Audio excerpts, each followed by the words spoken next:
Hi guys, welcome to my page. Today what are we cooking? We are cooking chicken curry stew. This is my first time of cooking this. Please stay tuned and watch how I cook this. I hope you enjoy it.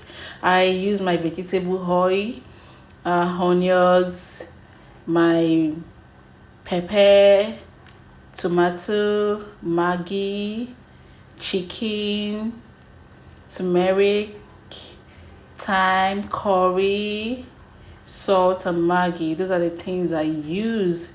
As you can see, I've allowed my vegetable oil to get hot before adding my onions and tomato, and I'm going to add my pepper, which I've already cut into pieces, and I'm going to add my garlic and ginger depending on how you want to cook it. This is my own first time of cooking this.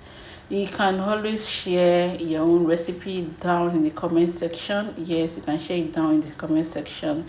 Yes, I hope it come out nice. I trust it. I trust the process. Yes, I trust the process.